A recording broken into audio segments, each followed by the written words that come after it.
What's it like to work at a Russian government-funded news outlet in the United States? Hey, why you should tell all your friends to listen to 105.5 FM Radio Sputnik. We're the network they don't want you to listen to because you might actually figure out it's not Russian propaganda. In 2014, a Russian government news agency in Moscow launched Sputnik News and opened a bureau in Washington, D.C. Its tagline, Telling the Untold. Then, last summer, Sputnik acquired 105.5 FM and launched its first radio shows in the U.S. One of the station's hot new hires was Lee Stranahan. Lee starts his days early, with bacon. So how did you end up with the radio show? I was here for the inauguration. I was working for Breitbart as their lead investigative reporter. And I saw how big the Women's March was. And I immediately felt like, okay, it's on. The Democrats are ready to get Trump out of office now. Back then, Lee was working at Breitbart, the far-right news outlet, under former Trump advisor Steve Bannon. But after the inauguration, he wanted a new way of reaching his audience, so he went to Sputnik. Did you have any misgivings about working for a media organization funded by the Russian government? None whatsoever. The Trump-Russia narrative, I never bought into it. In January, the CIA, FBI, and NSA released a joint report referring to Sputnik as part of Russia's state-run propaganda machine. Around that time, Andrew Feinberg joined Sputnik as the agency's White House reporter. I started the Monday after Trump was sworn in. I took the job because I needed a job. There were a lot of things that, as time went on from the day I started that I was uneasy with. Sputnik is pretty closely controlled by the Russian government. Feinberg was fired from Sputnik in May. He says for refusing to push conspiracy theories. I'd get asked, can you ask about this? Can you find out about this? Moscow would like to know. Once I was asked to ask about a report that the sarin gas attack in Syria possibly either been committed by Syrian rebels or it had been staged. They wanted me to ask such a question in a nationally, internationally televised briefing of the White House press secretary, so it would give legitimacy to what's a ridiculous argument. And that you would hypothesize is because Assad and Vladimir Putin are close? Well, I don't think they're dating, but yeah, they're close allies. Right. Tell me about your show on Sputnik. It's me, a Trump supporter, and Garland Nixon, who's my co-host, who's a Bernie Sanders supporter. Both of us are real skeptical of the military-industrial complex. Do you feel like Sputnik's able to ride both waves, like the Bernie bro wave and also the Trump supporter wave? Establishment versus anti-establishment. I don't like my country. I don't like Democrats and Republicans. I don't like the CIA harboring war criminals and lying to the media about it. Sure, it's more fair to be funded by the Russian government than by the United States. In this case, it clearly is. In the debate you and I were just having, okay?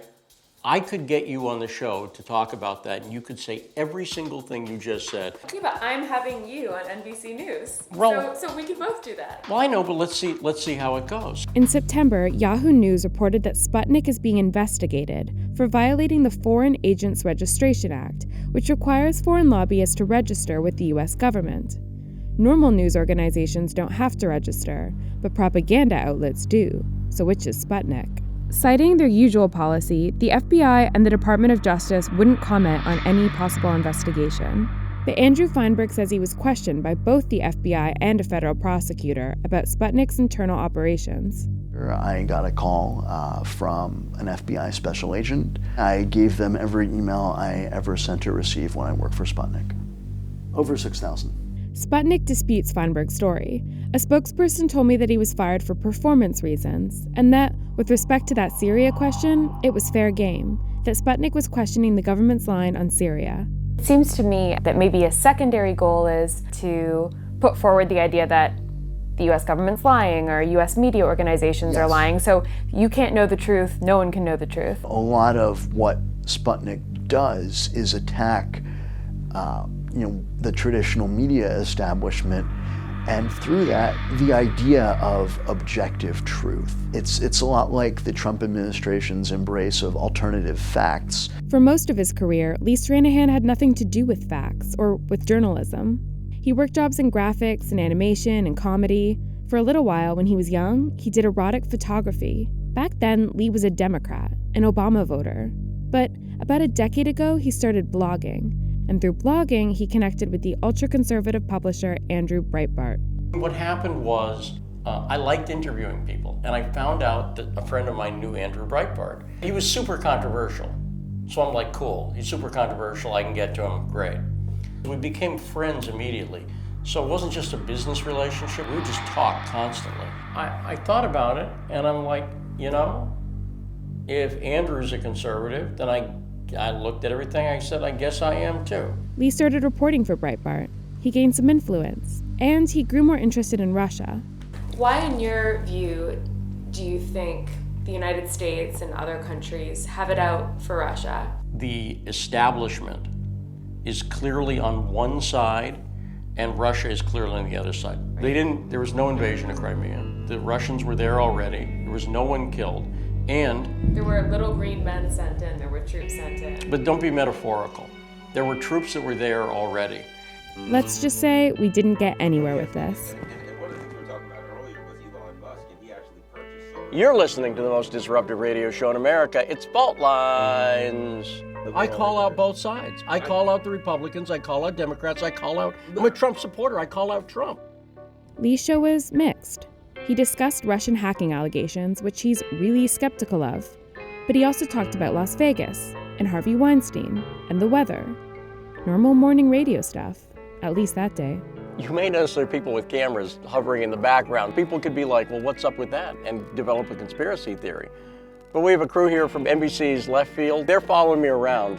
I was making bacon this morning. They got some fantastic B-roll of bacon, I think. I think it's probably good. CIA and FBI cameras are all hidden. They're like in the lights, That's right. They're in the smoke detector. They could have just picked up the CIA feed. You could have saved a lot of money on the crew by just picking up the CIA feed. Yeah, the CIA, they're huge fans of us. Those are the headlines. This is Fault Lines with Nixon and Stranahan.